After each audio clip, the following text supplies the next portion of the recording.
Hello, I'm Sassy Sparrow with the Front Line, and this is my friend Latoya. Latoya and I met because she had a really snappy, sassy t-shirt business, and it was full of fun things from Black Twitter. So Latoya, why don't you start off telling us what inspires you? So really, that t-shirt business was never meant to be a business. It was Black History Month when I started. Somebody said something stupid to me, and I had just gotten this equipment, and I was like, I'm gonna make me a shirt. So one shirt led to 3 shirts, led to 7 shirts, and then I started posting the shirts randomly on my page, and then my friends started buying them. It really was I never intended it to be a business. Now it's, like scaled up to a totally different business, but it started as just a way to express myself. I don't talk very much online, but I have feelings like the rest of us, and somebody said something happened in the world. I'm a Black woman, guess, like it could be anything, one of those micro transgressions, and it just got to me. Yeah. And you also have several new businesses, one of which is a really creative and beautiful cup business, which I believe the art portion was inspired by your dad. Yeah, well, my dad was a painter, but my dad never thought he was very good, which is really wild. And he never told anyone. So if you weren't a member of the family or a really close friend, you had no idea that my dad created. And my dad passed away before people could really see his art. And then also, my mother is a baker and a quilter. So I kind of got the creativity bug on it. And I started to evolve the t-shirts and the sweatshirts and the short sets kind of thing into cups. Like I wanted something a little bit more concrete. I wanted something that, we use every day. I drink a ton of water. So I wanted to start putting designs on cups. And I think my first cup was a year ago. It was. Wow. It was the Kobe cup. That was my very first cup that I've ever made. And one of my friends is a huge Kobe fan. So I made her one, because I know she was really sad. And, my business kind of evolved from there. So I've made cups with Prince's face on it. I've made wood grain cups for men. I go from, pictures on cups to actually putting rhinestones and, a form of bling on a cup as well. So, yeah, I love to make things. I love to create. I love to take something in one form and put it on something else. So. You talk about your parents and their creativity, and especially your dad, how he kept his art to himself. Where do you think his inspiration came from, and why do you think he felt he needed to keep it to himself or hide it?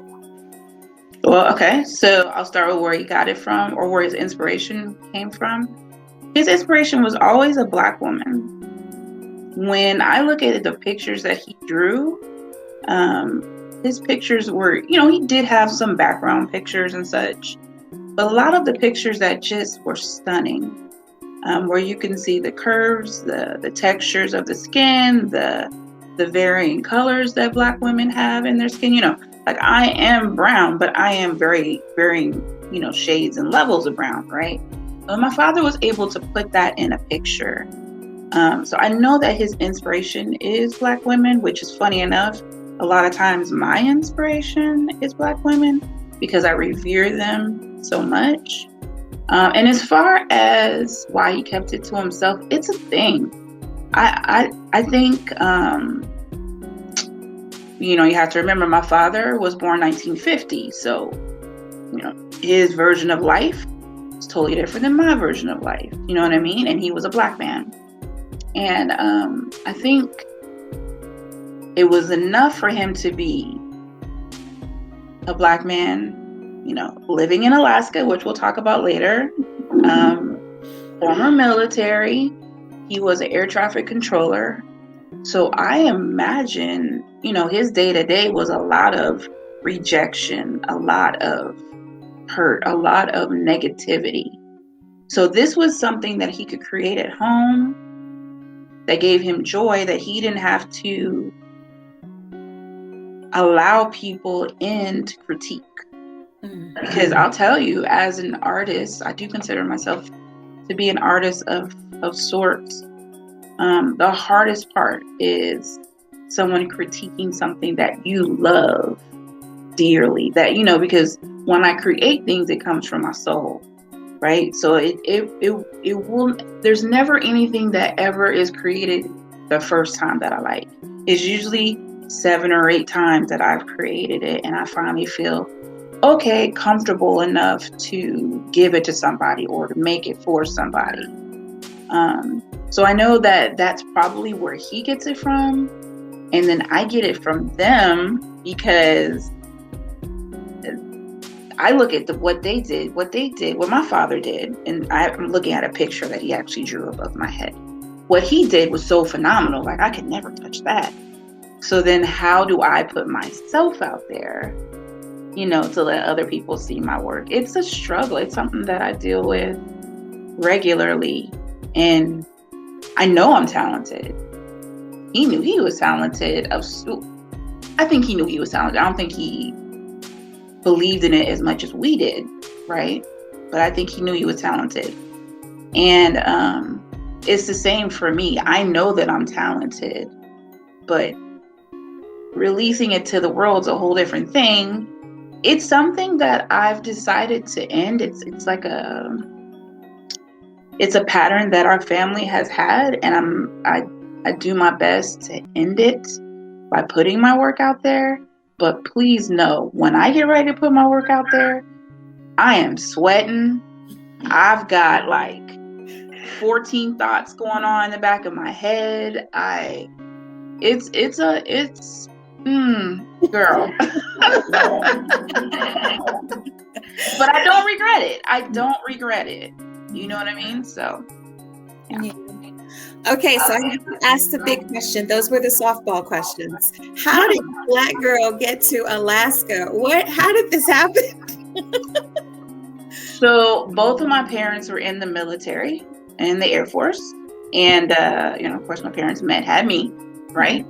And decided they got transferred to Alaska. But they never left. The beauty of Alaska is, we were surrounded by a lot of white people and Native Americans, or what people call Eskimos. Indigenous people. Yes, that's the correct word.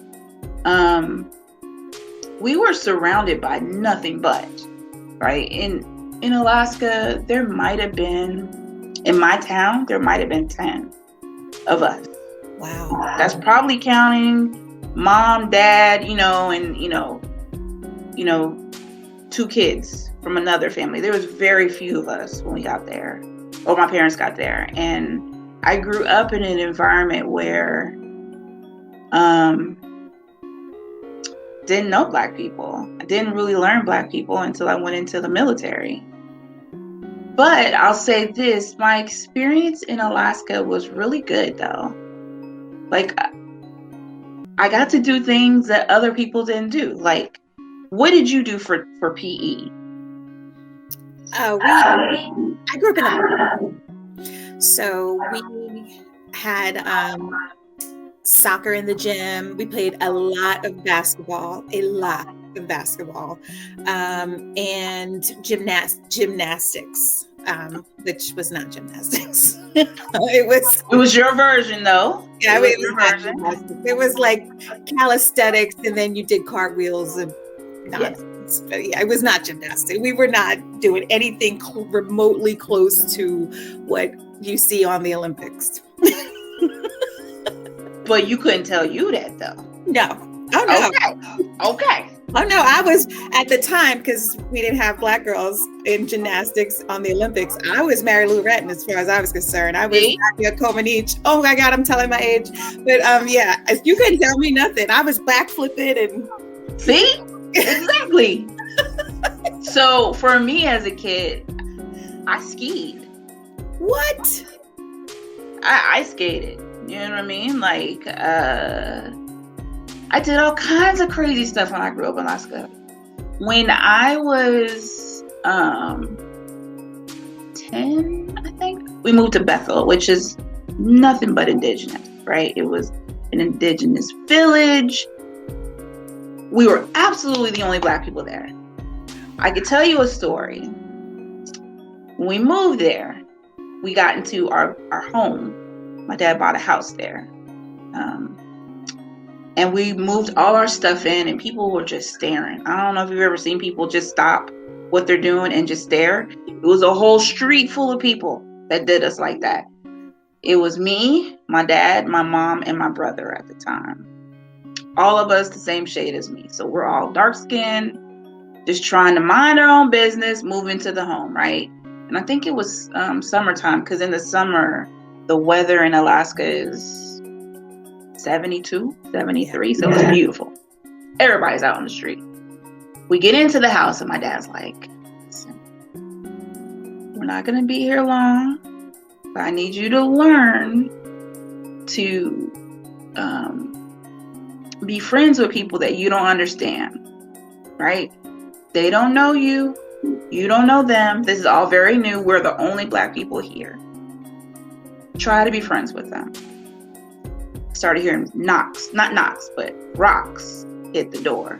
They're throwing rocks at our door, right? So my dad went to the door, and my dad's like, what's going on? Who's throwing the rocks?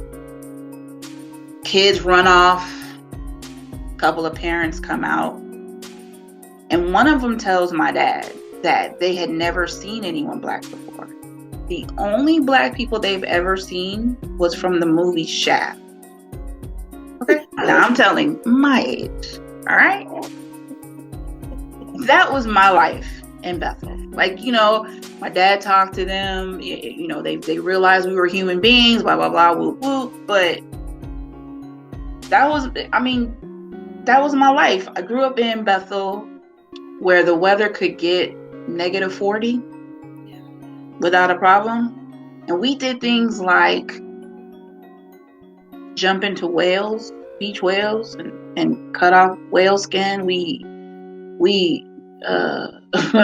would get on ponds that were covered in ice and go skating with our shoes, because we thought we were hilarious, and I fell underneath the ice. Like, I can tell you 1,000,001 stories of some of the things I've eaten, some of the things I've seen, but it was just a different experience. So I do sometimes think, what kind of person I would be if I lived in where I live now, in Atlanta, in a suburb. You know what I mean? What kind of child I would have been. But the experience I got was so different, and it taught me to not only deal with people differently, but to see things differently. And that's kind of dope. Yeah. That is really good. Do you want to talk about your sweets business? Sure. One. I mean, it's not around right now because of COVID, but yeah, okay, so my mama was a baker. She was a baker. That's what I grew up like buying things out of the store that were baked. Ugh, who does that? I grew up in a house where my mama would make her own bread. She would, make all the desserts for our family. We always had a dessert on the counter or in the cabinet. I mean, not in the cabinet, but in the refrigerator waiting for us. She would sell things to other people. She was a real chemist. Like someone would say to her, I want a lemon meringue pie. All right, well, let me, whip up a few things for you, and here you go. And I was always amazed by that. So about 2 years ago, how did that business start? Oh, okay, I can tell you how that started. Okay. So I had a friend of mine that ordered a red velvet cake. And that's my favorite cake of all time. Listen. Can I curse? I'm fine. You cannot mess up. I will not curse. You cannot mess up a red velvet cake. I'm not even from the South, and I know that that's blasphemy, right? I had this red velvet cake. It was horrible. She paid for it. She paid like real money for it. And I was like, okay, girl, let me whip up something.